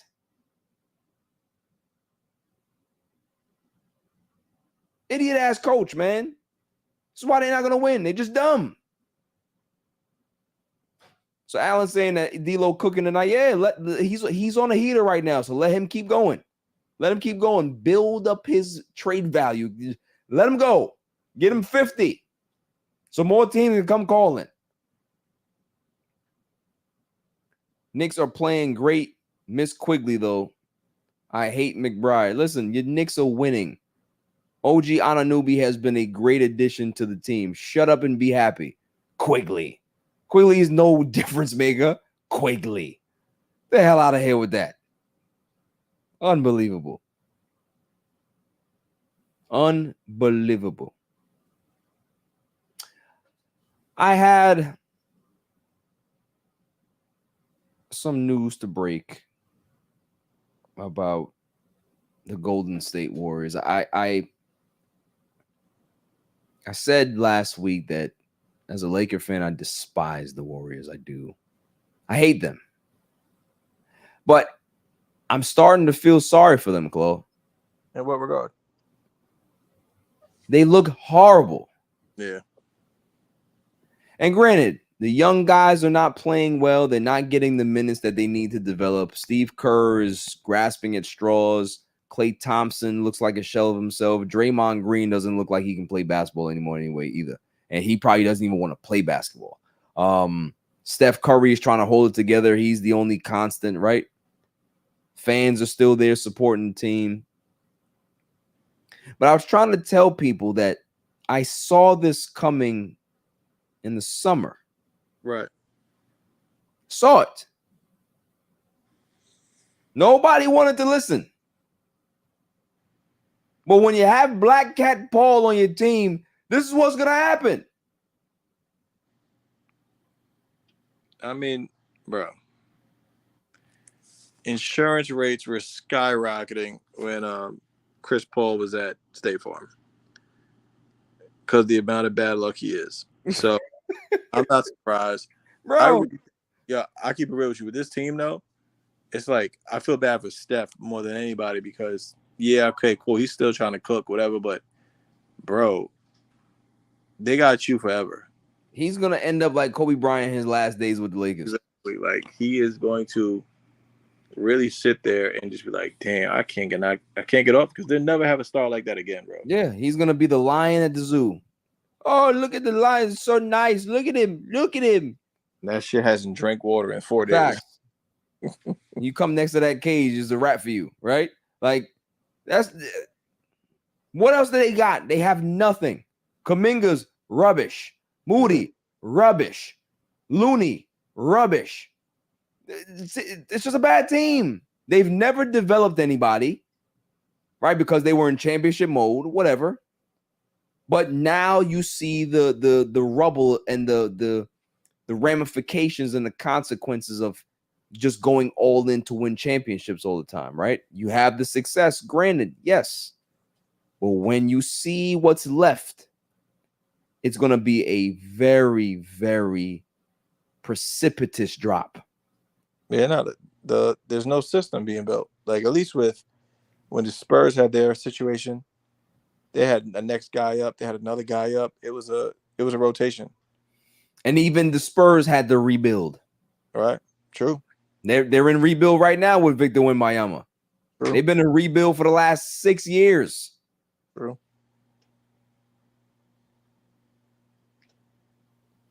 Yeah, I don't know, bro. Yeah. Allen said it right. They missed on all their draft picks. All the guys, Wiseman, Kuminga, Moody. This was supposed to be the next generation of great Golden State players that they were going to develop slowly, bring them along. And then when the old guard is ready to go off, then they're going to be able to bring these guys up, right? That was the plan. And Wiseman just fizzled out. He never ended up being a great player for them. They traded him off. Moody is just very inconsistent. Kuminga whines all the time that he's not getting enough playing time, and he might be right. He needs to play more, right? So it's tough, man. It's tough. And people like you a closet Warriors fan. I'm watching you. Listen, why don't you just back off? Splash Brothers, yeah. Listen, I was a Clay. Does it hurt you? Does it pain you to watch them now? No, because it's true, like what you said. Like, they didn't develop this team. It was just go mode. All right, hey, we need to go. We need to do this. We need to do this. Like, and they never ever built a culture, built a foundation. It was, hey, Steph. It's basically give the ball to Will. I was a freshman. Right. You know what I'm saying? And that's all they did there to do. And the pieces around that we're doing something aren't. So now it's like, it's over, bro. Granted, Steph is going to retire there for sure because they're not letting him out of his sight or out of their sight. You can't leave. Yeah, I just let you. No. No. WBH Radio says they had a next guy up. Draymond snuffed him. Absolutely not. Jordan Poole was never the answer. He was rubbish at Michigan, rubbish as a rookie. He had one good year. They paid him for that, and then they paid for that. So you can't pay guys off of 1 year. You got to make sure that they give you more consistency out of them than that. than that one season. Because once he got the bag, he just didn't care anymore. He thought he was the man. He was a man. He thought he was on par with Steph and Clay. So you gotta know who you paying. And he wasn't the guy. He definitely wasn't the guy. Mike Picasso in the building talk about Knicks. Don't nobody care about no Knicks, man. Unless we talking about Julius Randle, because Julius Randle is better than Patrick Ewing. The numbers say it. The numbers say it. The numbers say it. You know what I'm saying? Anybody want to dispute that? Pull the numbers up. Pull the numbers up. What do you think about that, Chloe? I love it. Are you a Julius Randle fan? Absolutely not. But hey, as long as we're winning, bro. That's all that matters. Yo, what if you see the Knicks in the conference finals this year? I won't watch it. You won't. Okay, so you're just gonna continue with the trend. If they continue to be successful, you're just not gonna watch it. I'll be a fan from afar, bro, and I'll be grateful. And then, hey, if they win, I'll go to the ticker tape parade. What if your son said that he wants to go to the game? I'm gonna tell him to back off. All right, cool out, little nigga. You ain't going nowhere. A little something more important is going on right there. Hello, man. I'm gonna need you to sit down. Take it easy. Shit crazy. I'm telling you. It's good times. Good times. I just see that Dallas Cowboys smirk in your face. It's just not going nowhere. Yo, you see the misery, right? It's just there, bro. So Dak Prescott is the James Harden of the NFL. He is. Yeah. Bro, the man cooks in the regular season, looks like an MVP every year, right? Goes into the playoffs and looks like dog shit. First game.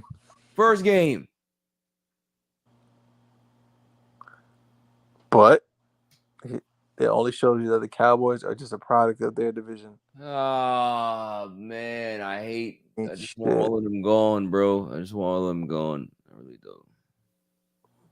Basura, bro. Yo, WBH Raiders do a shot. Everybody is better than Patrick Ewing. Listen, you got some Knicks fans in the chat. They may just attack you, fam. I'm just saying, like you talking wild right now. Somebody get his IP. Yeah, man. We'll figure it out. About to get the moderator on. About to get the chat moderator on him. What? That's crazy. That is wild. Dummy. Yeah. Don't do that. No way. But it is time for the greatest segment on the planet, Dummy of the Week. Dummy. Yeah. Every week, I go around the room and I ask who's the Dummy of the Week. There's two of us in here. Claw, you have a dummy. I had someone that was definitely having my interest, but then it's a slippery slope. All right. You're not going Kim Kardashian again, are you? No, close though. Because you had Kim for like 2 straight weeks. Yeah, no. But I am gonna go Kanye. But it's a partial dummy. So Kanye? Yeah, and it's a partial dummy because I haven't seen. He can't be the dummy though. Did you see his wife out there with the she had the oh no, he got it out. This is why I can never get mad. I can't get fully mad at him. You know what I'm saying? Like it's my man. Like, but the teeth, dog. What, his teeth messed up? He took his teeth out and got titanium teeth. Like he replaced them. Like he looked like Jaws from. Oh, he looked like Jaws from James Bond? Yeah. Wow. And apparently that junk cost him like $850K, but I haven't seen it to see what it really looks like and shit like that. So you gotta pull the thing up, man. Pull up the picture. I mean, can I share pictures here? I don't know if we can share pictures. Let me see. I'm gonna go find it. You'll see it. It looked fire, but I just gotta see it and how it's gonna. You know what I mean, like. Yeah, but I'm trying to understand why you don't like that. Oh, he looked like Mike Jones. That shit there crazy. You go. It looked like when we put foil on our teeth back in the day. Yo, facts. That is crazy. Yeah, like look at what are you look doing, fire. bro? Yo, it do look like fall on the teeth, son. Yeah. Kanye, what are you doing, bro? But I don't know. It's a lot to it. Like I think I know why he did it and how he can. Let me hear it because you are Mr. Conspiracy, please. I don't know if he has a top row, but he definitely doesn't have a bottom row. He never had a bottom row. Nobody really like notices that, but since the accident, those teeth are gone. So all those shit's been veneers for mad years, or like dentures or whatever the hell. This has been Jello pudding since through the wire. Exactly, since through the wire. Exactly then. Like so, the top may have been real, but the bottoms damn sure definitely weren't. So I mean, that's probably why he's swapping them out. Like, hey, pop these in, pop these out. It makes sense. But I don't know. I think that might have been a little reaching, son. So That's crazy. Do you have another one? Nah, hold on. Let me check it. I had another one on my notes. Stand by. I got the fuck is this guy? Got you, man, Eric Adams. Come on, relax. Hey. My man bugging out here, God. What did he do now? Homie is there. He's trying to. I forgot the name of the actual program. He's trying to get, or like a bill he's trying to pass, where basically it would delay the call times and the response times from police, but then still give like the police fund like $10 million or extra millions of dollars into overtime. So by doing that, when like I call the cops, God forbid something happens, I have to wait longer for them to get there. Yet cops are still getting OT because of it. It doesn't make sense. It's the most foolish shit in the world. Yo, that means that man paying dues being off the clock. You got hip hop man. Shouts to the man. Yo, listen. I don't want to hear that. I don't want to hear that. Damn. I got it. You got to check. Man is doing right by the city. We got to check your books, bro. I need to see how many zeros are on the check. Because you endorsing. Listen, shouts to man Eric Adams, man. Great man. You know, I saw him at the Black Man. Got him. What a speech. What a speech. I mean, he said, we're all in this together. If I go down, you go fucking down. That's got him. I know where the bones are buried. You tell him, Eric. You tell him. You can do whatever the hell you want in the city. You're like David Dinkins out here. Lit. Yeah, do you remember? Oh, man, a lot of people don't even know who David Dinkins is or what it was like back then, bro. David Dinkins had New York looking like a war zone out here. Bro, that shit was burnt down to the ground, bro. Christmas. Let's bring it back there. All right. Let's bring it back there. Bring back Snake Plissken. Let him go. Yeah, we about to be back. You right up the block. You know what I mean? That's all I'm saying, man. That's all I'm saying. But you leave Eric Adams alone. That's what I'm saying. All right. I got two this week. Run it up. One that's lighthearted and the other one isn't. Go. We're going for the lighthearted one first. May I have the drum roll, please? And the winner for the first dummy of the week, Kansas City fans. Okay. They get the Dummy. Yeah. because do you remember the game last week? The game that was negative 22 degrees. The Polar Bowl. The Polar Bowl, right? Yeah. The Chiefs went ahead and won the game decisively. Patrick Mahomes had a good game. You had Rasheed Rice had good, all that, right? Andy Reid, you know, he adds to his legacy. Great. But you had fans in the stands cheering this team on in negative 22-degree weather. Crazy. You're an idiot. I don't love any team that much to put myself out there and damn near kill myself. And guess what? 15 people had to be 15 people had to be hospitalized from that game. You don't say. I mean, yo, casualties of war, bro. Bro, you can't drink nothing because everything is frozen. right? Did you see the fucking video where the guy took the water out of the fridge and it just froze up? Fire. Oh, cool. You get any food, instantly cold. What are you doing? Yo, that's crazy. They could have did better though, I guess. Bro, they can't what? put Anybody that went to that game that looked at that temperature and said, honey, pack the kids up, we're going. It's a great experience. Damn. And then daddy doesn't come. Come on. That's crazy. Yeah, that's wild. Yeah, what happened? Yeah, lost the pops. Well, damn, man, my apologies. What happened? Yeah, it's Kansas City game. Negative 22 degrees. Got him. What? You dying out here for football games? I mean, stupid. Price is going up, bro. Stupid. Idiot brain. Yeah, Andy Reid had the mustache was crazy. He looked like the snot-nosed kid. That shit was wicked. What are you doing out there? What are you doing out there? So rough. The next one for Dummy. the week, Micah Parsons. Okay, go for it. All right. I said that this one will not be lighthearted, and I mean it. Micah Parsons is supposed to be one of the best defenders in all of football, right? He's candidate for the Defensive Player of the Year. He actually is even on some people's ballots for MVP. Had the most pressures in the league, and if you want to go analytics and all of this stuff. Every time I watch Micah Parsons, though, I don't see what everybody else sees. Sees a guy that gets held and he's crying to the refs. Then he goes on his podcast and talks a whole bunch of shit, but never truly backs it up on the field consistently. Starts off hot, right?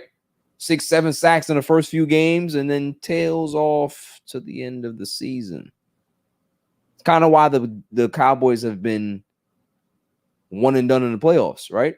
Mainly because the defense sucks. Here's my problem. Skip Bayless is he's an analyst. He's paid to be critical of teams and players when they're not playing well. So Skip Bayless, after the game, said that I'm curious to hear what Micah Parsons is going to say on his podcast because that's the only time that he got energy for anything. It's a bar, right? Well, Micah Parsons went ahead and answered Skip Bayless. And here's what he said. Un momento. He said, you just being a hating ass MF who mad I ain't want to do your show. Where was all this when you were on my nuts wanting me to come on your show every Tuesday? You lame as fuck, Skip. Real shit. Fake ass Cowboys fan. So, you have energy to answer Skip Bayless, whose job is to be critical of players. That's what he does, right? But where was that smoke on the field? Where was that same energy to be a tough guy on the field? I remember seeing a play during that Packers game where Aaron Jones put two hands in his chest and he had to go to the sidelines because he was hurt. Sub me out, coach. That's supposed to be the next LT? Yeah. That dude? So see, the thing is with this Gen Z, right? They love to be praised, right? When you talk to them, when you say that they're the next this or they're the dope and they love that. Yeah, keep bringing in the praise. Keep saying how much I'm the man. I love it. But once you start being critical of them, they look at you like you're crazy. Oh, how dare you be critical of me? You damn right people are going to be critical of you. The dude in Pittsburgh, TJ Watt, he gets held a lot too. Still makes plays. Hell, the man had a broken finger for the majority of the season. Still played, got sacks, led the league in sacks, didn't he? The excuses that people have for guys like Micah Parsons is why the Dallas Cowboys are in the situation they're in. Right. You got fans talking about, well, he's the most held player in the league. So what? You still have to make a play. You still got to find a way to make a play. That's what great players do. Remember when Aaron Donald in the Super Bowl? Motherfucker was getting held the whole game. You know who ended up making the big sack at the end of the game on Joe Burrow? It was Aaron Donald. Big players make big plays in big moments. And for Micah Parsons, he's never done that. 3 seasons or 4 seasons you've been in the league. What have you done? What has he done, really? So when you have a podcast and you talk more on your podcast than you do on the field, when the guys on the sideline have no leader and you're supposed to be the man, Right. miss me with that bullshit. And this is why I wanted a new coach, because Mike McCarthy's not going to tell him to cancel his podcast. Bill Belichick would have. Damn sure would have. Tom Coughlin would have. Bill Parcells would have. So all the Cowboys fans that want to be out there and support these dudes, go ahead. Do it at your own peril. But what you see in front of you, it will never change, because guys like Micah Parsons, they soft as baby shit. Yeesh. Talk that They're talk. only tough when they're doing this. Or they got a mic in front of them. That's the Gen Z tough guy stuff. Can't do it on the field. You got to do it behind a mic. You got to go try to attack a 70-year-old man.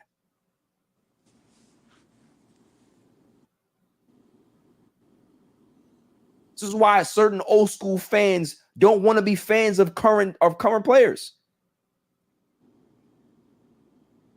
They're too soft. They're too sensitive. You think anybody's going to look at this situation and be like, yeah, you tell him, Micah. You corny, bro. That's like looking at the shop, the guy that pushes the carts in the shopping parking lot. And he says, hey, man, you mind not, pushing your shopping cart that way? And you go ahead and argue with the shopping cart guy. He's just doing his job.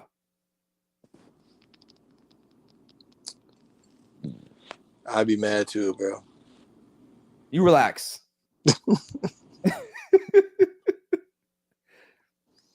You know what I'm saying? At some point, people have to start looking at themselves. Start being more aggressive. Start being a real football player. If you want to be Ray Lewis, if you want to be in those particular categories with I never want to hear people talk about LT again. The next person I hear say Mike is compared to LT, we fighting. I'm putting hands and feet on you. I respect it. LT did cocaine and was ready to play every Sunday. Exactly. Thank you, Kevin. Always soaking on the bench when things don't go his way. Ooh. That's exactly what they do. That's what Gen Z does.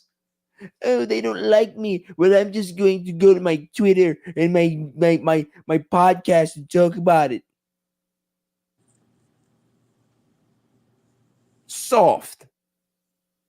Y'all need to go get some new players and get some dogs in Dallas, because the ones that you don't, the ones that you have, puppies. They all puppies. No leadership from top to bottom.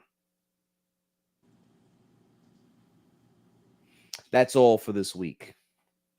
For my dummy of the week. What'd you think? I like it. Yeah, listen, it's a therapy session. I know you've been on the watch all week. I've been calling to check in, sent a basket of fruit over there, and I received no basket from you. Oh, somebody ate it. And just to make sure that you're good. You know what I mean? You want to make sure that you're still with us and you're still present. Because I know it's been hard. And I would leave you with this closing statement. I'm not going to do a kind word because I don't have a kind words. But I do have words for you, sir. You can always come home. The keys under the mat. Put the green back on. And leave this miserable navy blue and white franchise behind you, because at the end of the day, it ain't get you farther than you've been, bro. Listen, let me tell you something. I've been a dual fan of both franchises for the majority of my life. They've each given me considerable pain and suffering. But I can't go back to the Jets. I just can't. Let's tell you. That's all I can tell you. Because guess what? The shit ain't working over here. It's like the you go to that girl, she tries to do everything for you, man. Cook, clean, but the box just smells like fish. Jesus Christ. Wow. That was deep. That was wild. I take that offensively. So it's like it's rough. Ah, man. I can't go back there. Can't get that stink off of you. No, that stink. You got that stink on you. That's your stink. Get a whiff of yourself. I'm staying over here, man. I'm staying over here with Dak, James Harden, Prescott. That's where I'm staying. Well, enjoy your lifelong tickets to the circus, bro. Yeah. That's all for this show, man. I think this live show was pretty good. Had a good time. Yeah. Shouts to everybody that was in the chat, man. You guys kept it up. I think it would be regular scheduled programming next week. We'll see. Listen, Silent Assassin, man. You got a lot of explaining to do. There's a lot. I'm just saying, there's a lot of explaining to do for the Silent Assassin. Real shit. You know what I'm saying? I don't know. She big timing us, Chloe. I don't know what's going on. I mean, listen, I spoke to her assistant like twice this week, just trying to get through, and I'll take it for what it's worth, man. I appreciate when busy people take the time out of your day and call you back. So yeah, I'll just continue to wait. Yeah, I'm gonna throw some F-bombs her way and hope that she answers. We love you, Silent Assassin. It's all good. Jimmy the Super Intern. Fang is in some sewers like Ninja Turtles or chasing giraffes. I don't know what he's doing. But we all should be back at some point together very soon. But love the crew. Love everybody. Great show. And again, it was this was cathartic. You're right. I had to get a lot off. I did. Sure. Very important, bro. Yeah. I don't think I'm finished though, but this was a good start. To each. Yeah. So until next week, stay safe, stay cool. Peace.